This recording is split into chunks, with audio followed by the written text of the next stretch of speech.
Enfin, là on est dans un discours policier, c'est un congrès de maires. J'ai beaucoup de respect pour les maires, hein. Je l'ai été pendant 2 ans.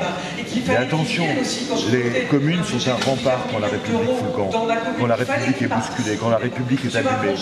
Mais s'ils pensent transformer les maires en roue de secours de sa mauvaise politique qui fait mal aux vies, qui fait mal au territoire et qui abandonne des pans entiers de la population, alors il y a danger.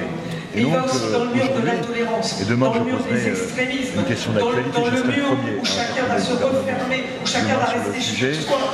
J'ai peur que ce numéro d'enfumage, ce numéro d'entourloupe d'un président de la République qui n'a pas mesuré à quel point la République est abîmée, à quel point elle est dégradée, à quel point elle est interrogée, y compris dans ses principes démocratiques, eh bien, conduise à la politique du pire, ce que je ne souhaite pas. Moi, je pense qu'il faut réconcilier la République, réhabiliter la République.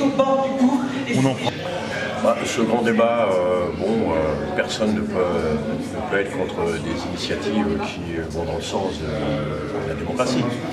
Échanger entre nous, échange direct entre le président de la République et les maires, je dirais pourquoi pas. Moi je suis venu ici pour porter la colère des Gilets jaunes qui ont exprimé des revendications très précises, donc augmentation du pouvoir d'achat des salaires, pension de retraite, etc. Lutter contre l'injustice fiscale. J'ai ouvert la porte sur les taux différenciés de la TVA. Il semblerait que soit un peu entendu sur la progressivité de l'impôt, je ne sais pas, et il y a eu une question de fracture territoriale. Maintenant, que va-t-il en ressortir? Je proposais également le prélèvement à la source sur les dividendes, comme vous avez dû l'entendre. Des grandes sociétés et des milliardaires qui ne payent pas leur impôt en France. Donc je ne sais pas ce qui va en ressortir. Ce que je sais avoir entendu et écouté les Gilets jaunes, c'est que toutes les classes moyennes et populaires qui sont aujourd'hui paupérisées, elles en ont ras-le-bol. Et donc il faut qu'on change de modèle. Ça veut dire que si le gouvernement n'apporte pas des réponses très claires sur vos revendications, ça ne passera pas. Qu'est-ce que vous avez pensé donc de ce lancement du grand débat ici à Bourtroude? D'abord, je trouve que c'est intéressant de pouvoir avoir un dialogue franc et d'avoir un dialogue direct avec le président de la République. On le voit, les élus, les maires ont joué le jeu. Ils ont posé des questions qui étaient pertinentes. Ils ont eu quelques réponses, notamment des réponses qui étaient intéressantes, je trouve, sur l'organisation territoriale de nos territoires ruraux. Je pense à la remise en cause, ou en tout cas à l'évolution de la loi NOTRe, qui a fait beaucoup de mal dans les territoires ruraux. Donc je trouve que c'est plutôt positif sur ce point-là. Et ça, c'est une première fois que cette annonce sur la loi NOTRe. Oui, parce que jusqu'à maintenant, c'est vrai que la loi NOTRe était figée. Le gouvernement ne voulait pas du tout qu'on la remette en cause. Et là, de nous dire on va pouvoir la faire évoluer tant sur les périmètres des intercommunalités, mais également sur les compétences transférées, qui, on le sait, quand on transfère des compétences, c'est au détriment des communes rurales qui voient échapper finalement une partie de cette proximité qu'ils avaient à leur charge. Je pense par exemple à la compétence scolaire, à la compétence eau, à la compétence assainissement, qui partent à des très grandes intercos. Et là, pour le coup, qui déshabille les territoires ruraux et qui démotive aussi les maires ruraux. Donc je trouve que c'est une bonne chose de pouvoir réenvisager une nouvelle écriture de la loi NOTRe. C'est vraiment un débat.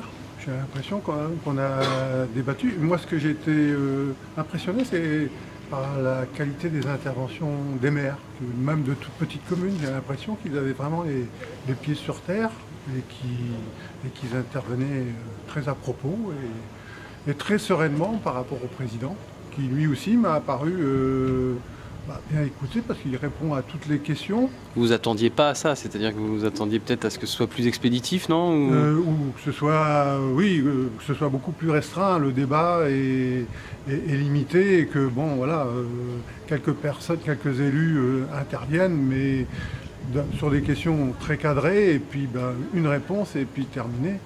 Donc on voit bien que le débat se prolonge et bon, tout n'était pas peut-être par rapport aux problématiques avancées par les Gilets jaunes.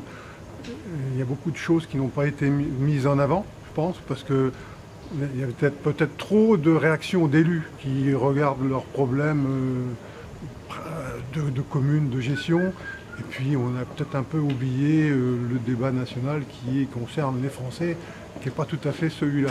J'en ressens plus optimiste que je n'y suis entré, parce que je me rends compte qu'il y a une prise très nette de conscience du président des problèmes de l'ensemble du pays, qu'il y a une prise de conscience très nette également de la part des maires. Je trouve que les maires souhaitent vraiment avancer, et je pense aussi que le maillon important, ce n'est pas parce que je suis maire, mais que le maillon important, ce sont les élus municipaux qui peuvent servir de transition entre l'exécutif et la population et les administrés, et que du fait que statistiquement les gens ont un peu plus confiance dans les élus de proximité que dans l'exécutif, je pense que c'est aux maires d'aider à la transition, d'aider au dialogue. Et il faut aussi que l'exécutif fasse un pas en avant et que les gens dans la rue fassent également un pas.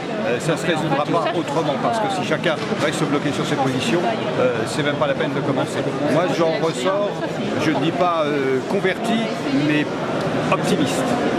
Cet après-midi, c'était une journée test. Donc, comme je le disais en préambule, vos collègues se sont... le président nous a rassemblés, hein, évidemment c'est un grand débat. Et ce qu'on attend, ce qu'on a reçu un petit peu de sa prestation, c'est une tentative d'unité, une tentative de redonner l'espoir, et aussi d'explication de réformes qui avaient été certainement mal... C'est-à-dire ce fameux effort de pédagogie, comme on dit. C'est ça.